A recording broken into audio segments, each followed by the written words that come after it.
Get ready. 10 seconds. 5 seconds. Start. Mr. Deputy Chairman, I thank you for the courtesy. Our country is today confronted with so many catastrophes, difficulties, problems, and so many subject matters which we have discussed here and which we will be discussing later on.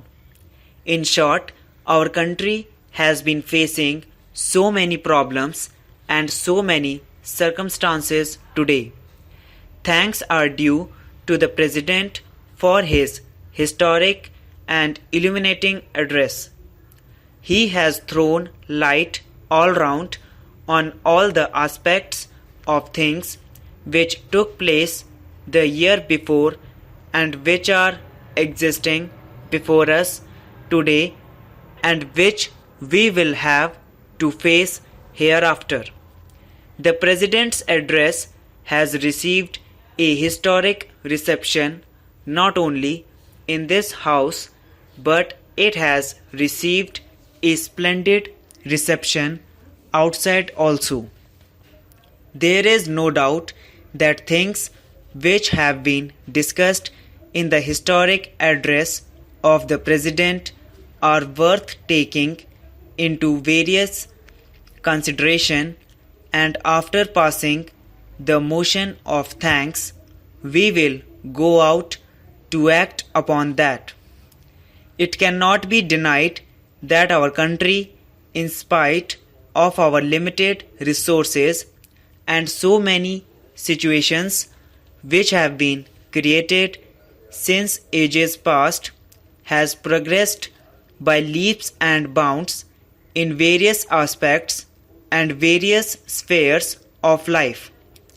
There is no doubt about it that the President has kindly thrown the correct light over the development of the country in the various spheres.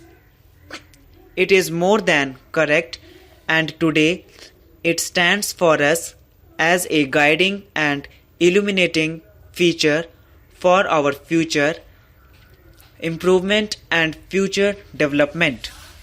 In view of the present developments, who can deny that our country, with its limited resources and with all the other limitations, has shown to the world that whatever it may be, we poor Indians have got the capacity, have got the courage, and have got the patience to develop our country.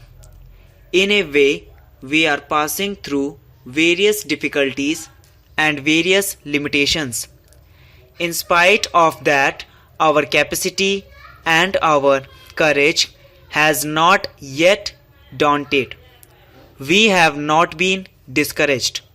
We are going on with speed on the road of progress, on the road of development.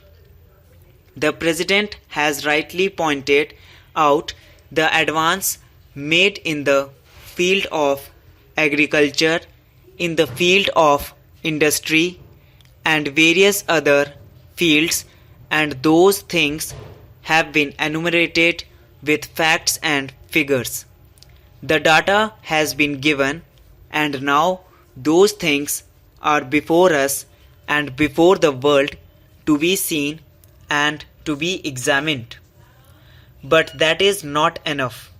I would say that our country has suffered so much for centuries past in the various fields of development and various spheres of life such as education, health, industry, agriculture, social and political aspects, and so many other things. Of course, that requires greater attention, greater energy, and greater effort to develop and develop to that extent till we have the least made up those deficiencies from which we have been suffering for ages past.